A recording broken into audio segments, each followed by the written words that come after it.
Hello and welcome to Mystery Us. I'm Tony Pratt, your host for Mystery Us, and today we have a third part in a series of interviews with a very fascinating guest on an incredible topic, very controversial and explosive.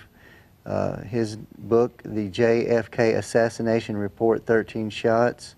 Mr. Leroy Blevins Sr., welcome back to Mystery Us again. Well, thank you. Now we were talking about the autopsy before, and the autopsy was not done in Dallas, Texas, although it was the law that it was supposed to be done there, but the Secret Service kind of just took off with JFK's body, and the autopsy ended up being done at Bethesda Naval, yeah, instead, and that was Jackie's idea because JFK had been in the Navy. Yeah. Well, see, okay, there was another theory that got blown out, of proportion. Mm-hmm. Okay, the reason why that they took JFK's body right then and there is because Jackie wouldn't leave. Right. But Lyndon B. Johnson didn't want to leave her behind. Excuse me.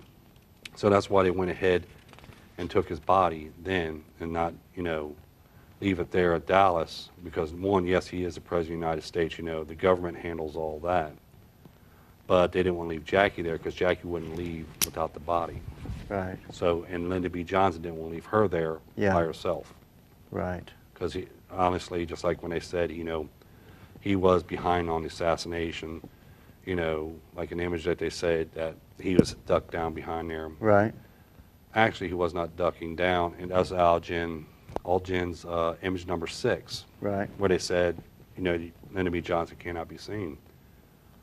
Well, he actually can be seen. Yeah, you show in the book that he is there. Yeah, in the book you'll see that where actually Lyndon B. Johnson is sitting at. Yeah. But he didn't want to leave her there. Okay, and that's the reason why they took JFK's body. That's kind of a dumb conspiracy theory anyway. Because why would he duck down if he was behind the conspiracy or had something to do with it? He wouldn't want to make himself look obvious. Yeah. So he wouldn't worry about ducking down, I wouldn't think. Well, see, that's because the reason why they said like Lyndon B. Johnson was there. That's the first time you ever seen a president and a vice president in the state. Well, as I explained in my book, that he was actually, they was handing out flyers where they said JFK was wanted for treason. Mm-hmm. And it was handing out all over all over Texas. Right. Well, here's Lyndon B. Johnson, which is a fellow Texan. They said, well, because most of the trip that was planned for Dallas was planned by JFK. Yeah. And he says, well, you're a former Texan. You stand behind me, and the people see that you're there backing me. That way they can win. So that's the reason why you see Lyndon B. Johnson in Dallas with JFK at the same time. Right, and one of the other claims was that, false claims that you debunk in the book, was about JFK telling the Secret Service to stand down and stay away from the limo so people can get closer and see him and stuff. Yeah, because okay, look at the Newmans. The Newman family was at the Air Force, at the airport when JFK was there. Okay. And then all of a sudden now they're downtown Dallas at Dealey Plaza, already out, parked the car, out and standing right along the grassy knoll there. Right, and the Newman family, to tell everybody who they are, they were the closest eyewitnesses to the assassination. They were right by the limo when JFK was shot in the fatal headshot. They were estimated 15 feet away, and they had 2 young sons with them, and there's a famous photo where they hit the ground to cover their sons, to protect their sons, because they heard shots coming from behind them. Yeah. But JFK ordered the stand down. Right. Because he wanted the people to be able to come to the car and shake his hand and everything else. And as it was coming down through most of the filming that was done in Dealey Plaza. But there's films that does show Clint Hill, matter of fact, is on the back of the limo. And that's the Secret Service agent that jumps on the back of the limo and tries to push Jackie back in when she tries to crawl. Now, why is she crawling on the back of the limo? Piece of JFK's skull and brain hit the back of the Right, and she's trying to retrieve a piece of his skull cap. It's so sad. It's so crazy.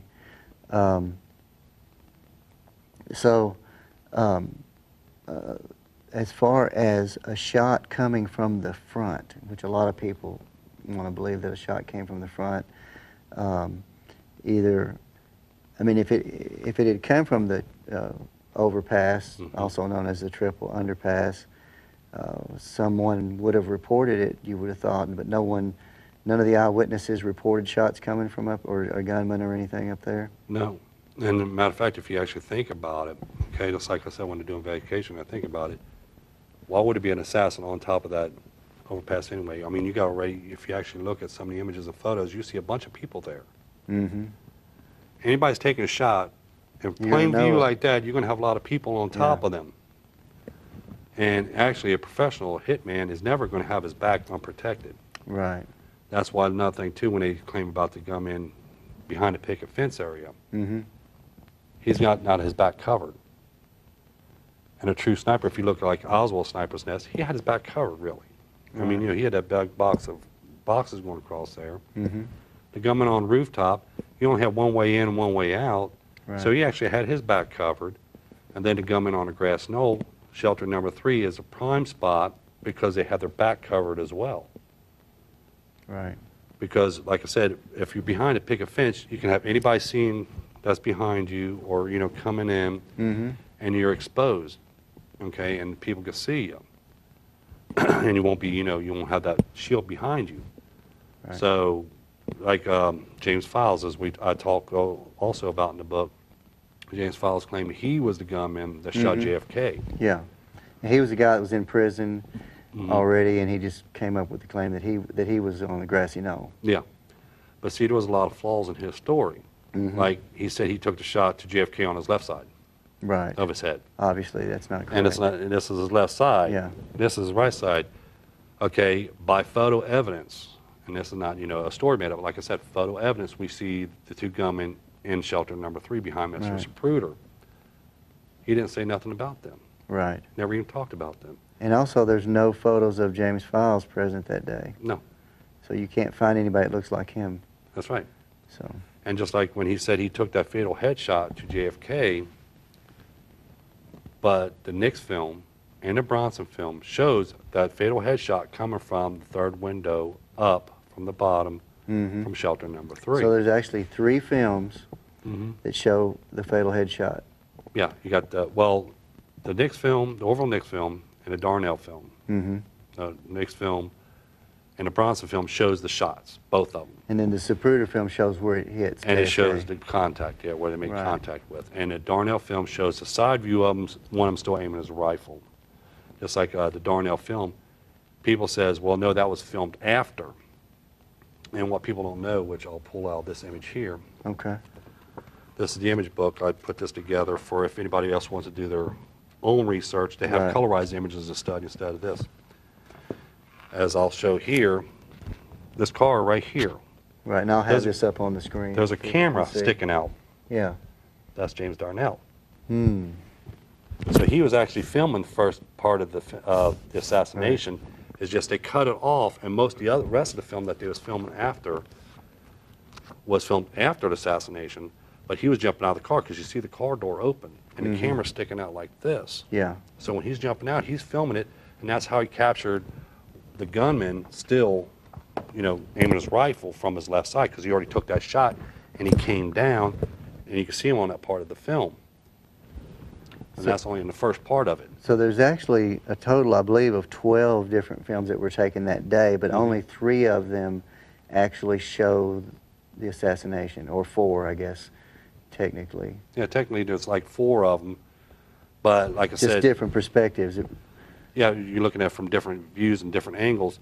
Just like a lot of people don't know that even this Zapruder film, there's 2 times when we watch the film, they're clear images. They're clear images, perfectly clear, except for 2 times. When JFK was shot in the right side of the head, the camera jumps a little bit because you can tell it's by the film because it starts blurring out, and you can see the frames going up and down.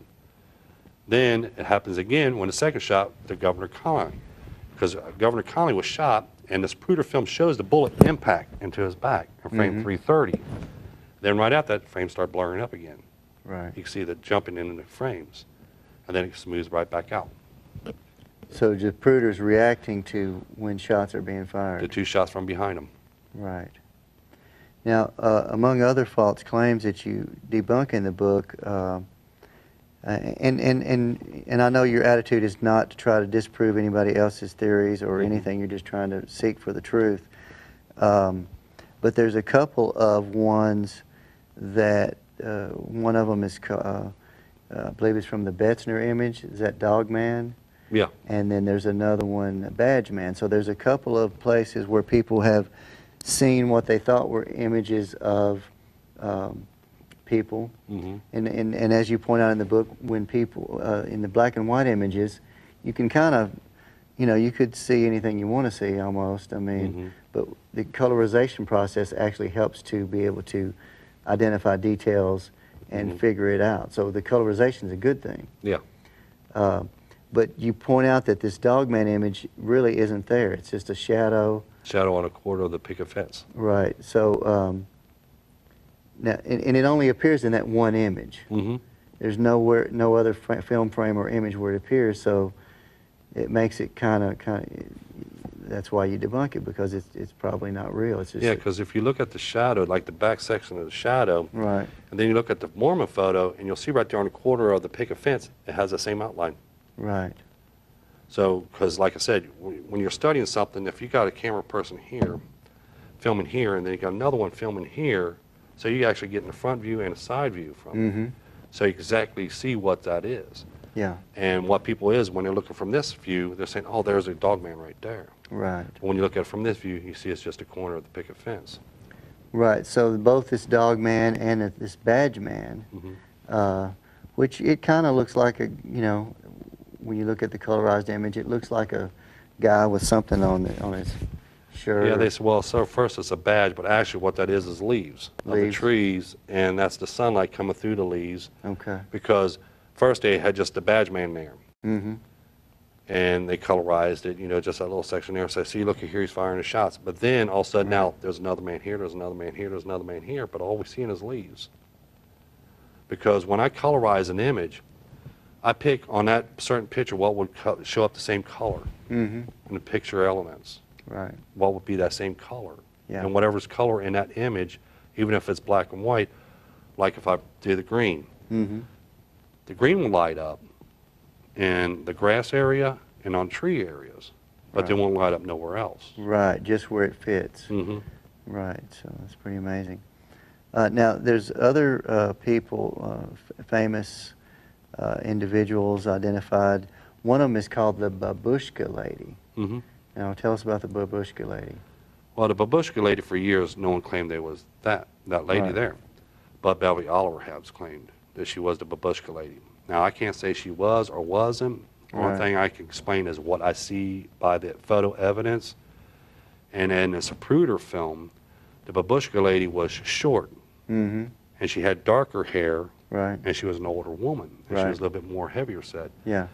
Now, Beverly Oliver, she was 16 years old at the time. You know, she's blonde hair and stuff, and she was a dancer. She worked across the street at the Carousel Club, I think it was, across from Jack Ruby's club. Now, she claims she's the Babushka Lady, but when we look at the films, okay, she has dark hair and stuff. And then when there's another image of all the crowds running across the street, we can actually see the Babushka Lady there, and we can see the face of her now. And we see she's an older woman. Yeah. And, you know, she's running across the street right along with everybody else. And she has a camera. She's actually filming, right? But that film has never came to light. Well, that's what I mean. That film's never came to light, but there's also another film that just came to life here recently. Some lady recorded from inside of a building. She just brought that out. So whoever the Babushka Lady really was probably still has that film. Right. Even though it's not either or, it's both. I mean, there's bullets coming from both. Just didn't know that at the time. Well, see, just like, okay, shelter number 3. You got 2 gunmen in shelter number 3 firing 2 shots. Okay, now when they're shot, when they're taking shots there, you'd be right there, and it'll sound like it's coming from the picket fence area, but it's not. It's like the people on standing on the overpass. When you're staring at the grassy knoll from that view, the smoke and the fire from the rifles will look like it's come from the picket fence, but actually it's come from shelter number 3. Yeah, because it drifts. Yeah, which I also Yeah. show that in this book Right, and as that's well. also in the book. Yeah, this book has got to have more information than any other, and I haven't read every book out there, but as far as what happened that day, though, this book definitely has a lot of information about every detail of what happened. And you've got the timelines. You've got a whole chapter that gives the timelines, the space of time between shots, when each shot occurred. And this all occurred within a time frame of 26.6 seconds, which was the length of the Zapruder film. So, and you've got the timelines down to within 1/100th of a second. So it's pretty clear what happened if anybody reads the book, and especially if they look at the films. And by the way, I'm the editor of the book. All right, Leroy, the book is available on Amazon Books and also Kindle. And it's a large book. It's 353 pages, beautiful photographs, really amazing. And you got the companion book, the Colorized Images. Now, what's the purpose of the Colorized Images? Well, the Colorized Images is for I put out there, so if anybody wants to do their own investigation or own research on the case themselves, they can actually use the Colorized Images and get more details of what, happened that day instead of in black and white, because, when you're studying a black and white image, you only got two color elements you're looking at, black and white, and it's hard to separate one object from another object. But when they're colorized, you have different colors, and you can actually get more details out because you're separating the colors now. Right. And you're separating the objects. So that's why I came up And with it that also one. has a few images or several images in there that are, not as graphic as most of the images that are in the regular book. I mean, we got a lot of the autopsy photos and the actual, everything's about the gunshots. But there's some images you have in the colorized book of just Jackie and JFK when they're arriving at the airport and things like that are more, there are some happy images in the book. So they did have a few moments of happiness before this totally tragic. But there is some of the autopsy images is in that book as well. Right. But like I said, I put them in there because if they want to do their own research, because the images we have in here, there's a lot of good images in here. Oh, yeah. And there's a lot of research in here, and there's a lot of information out there that people just don't know about. Right. And just like I said, this Zapruder film, it's easier to say the film was altered instead of doing research on the film itself. But when you find out and you study that he was filming in slow motion, right, and it's a double-sided film, and you can, while there's a break in the center, okay, between frames 132 and 133, a lot of these questions have answers to them now that they didn't have 50 years ago. It's like the book itself, it explains in some, in the details on what actually took place that day. right. I mean, we're not going to, no one's never going to find out of actually who was behind the assassination. Here it is going on 51 years later. Although we got a pretty good idea. There's several candidates out there. Yeah. A lot of them are dead already anyway, so it doesn't really But to actually get hard matter. Evidence, Yeah, really. Right, nail it down. You're not going to nail it down. Yeah. But by photo evidence, by the films, by the But images. you didn't find any alteration of images. No. You didn't find any evidence of, and you're a photographic expert, so the evidence is pretty much intact. Did you find any evidence that there was a cover-up or any kind of thing like altering the images? Not that, but any other information where things might have been, they tried to cover them up or just push things under the table? Well, it's just like, okay, the images in there, there's none of them has been altered. Even though they said a lot of them has been altered, but there wasn't. Right.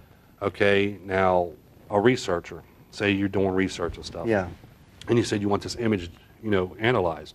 You don't analyze it. You send it out to somebody else to analyze it for them. Or you send it out to this person to analyze it for them. And then whatever they tell you happened, that's more or less a hearsay. The research is done in this book, the investigation is done in this book, all the analyzing is done in this book is done by one person, me. Right.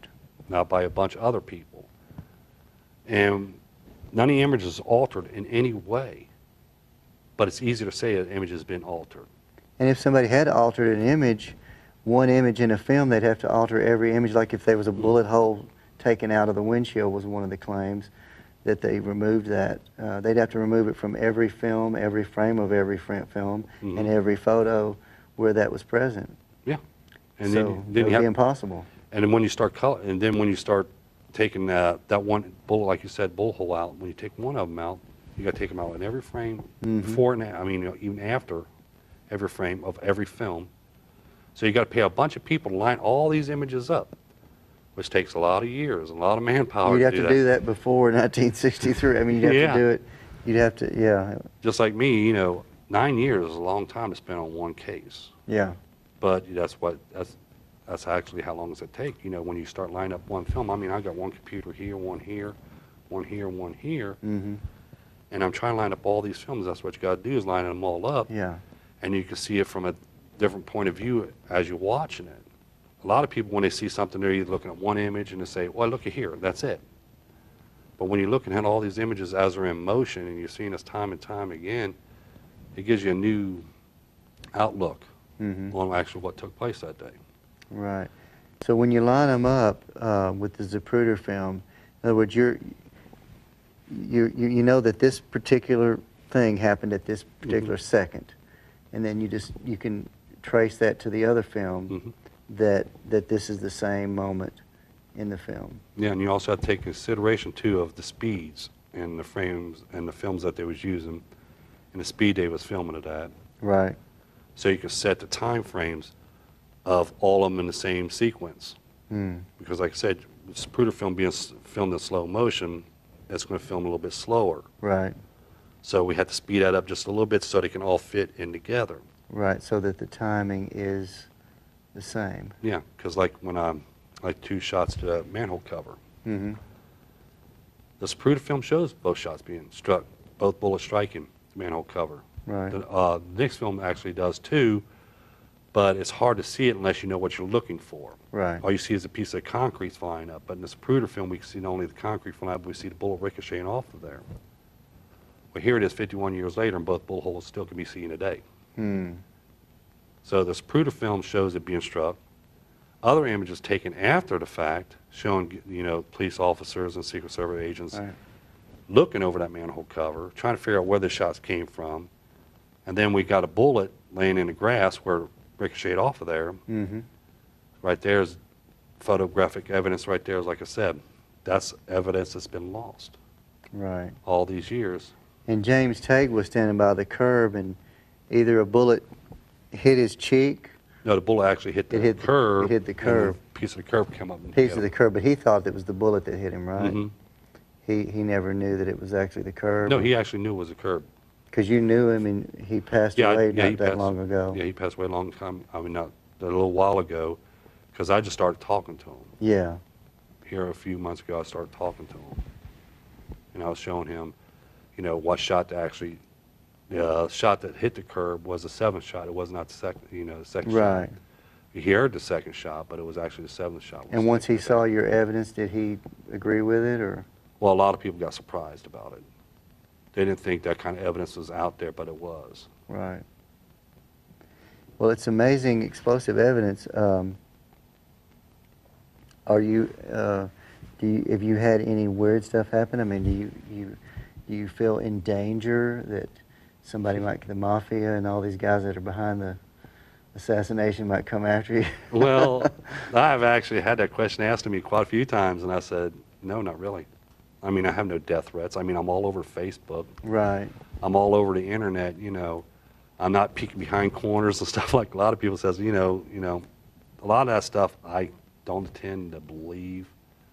People are just hyping their books, trying to get... Yeah, because if the mafia was after you, everybody knows the mafia's going to... You would have been gone. Yeah. The government was after you, you would have been gone. Your family probably would have gone right along with it, you know. Right. I've been posting these images on Facebook or, you know, in videos. It's been on YouTube and stuff like that. If they was going to come after somebody, they would come after me because I'm the one showing photo evidence and stuff, but I don't believe in that stuff. So are you calling for a new investigation to be opened on this case, since there is a proven conspiracy I mean, you have proven a conspiracy in my book. Obviously, if there's 4 gunmen instead of 1, then they're, you know, they seem to be working together, especially with the synchronization of how they did everything. Well, if I honestly, I wish they would do another investigation. Yeah. And I would like to be a part of it. Right. Because of pure simple fact is that the images does tell us a lot of details on what really took that, place that day. If you just put them back into where they was actually happening. Yeah. I think there's still a lot of evidence still there that people's overlooked because they didn't even found them. Yeah. Like the bullets, you could show them where the bullets are. Yeah, I could show them where there's actually bullets still laying in the grass area. Like Oswald's wife, as we was talking about earlier, about his rifle might be up above in the box. Right, and the actual rifle, speaking of the rifle, was not a Carcano rifle. No, the actual assassination rifle was an M1 rifle, Springfield rifle like Oswald had in the Marines. Yeah. And that was that, okay, did he fire at the general with that Springfield rifle as well? Yeah. Okay. So the actual Carcano rifle that they found on the 6th floor was never even fired. It was never even fired. Actually, the scope was even set for a left-hander. So if someone looked at the evidence of that rifle or was given access to that, they could prove that that was not the assassination weapon. Yeah, that was just a decoy. But no one has access to that, right? Where is that rifle now? It's in the National Archives. National Archives, okay. Never to be released, or do they ever give researchers access to that stuff? No. No. Unless you get government officials that give you permission to. Just like the limo, they said actually JFK's limo was, torn apart and destroyed. They destroyed a lot of the evidence when they tore it apart because of, Lyndon B. Johnson wanted the limo. Honestly, I think that was 2 limos made at the time. Right.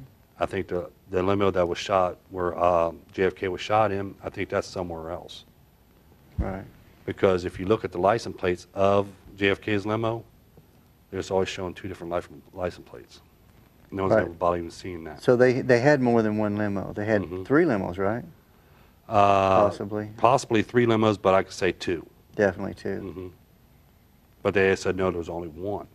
And that's another conspiracy theory. Well, the name of the book, ladies and gentlemen, is The JFK Assassination Report, 13 Shots by Leroy Blevins Sr.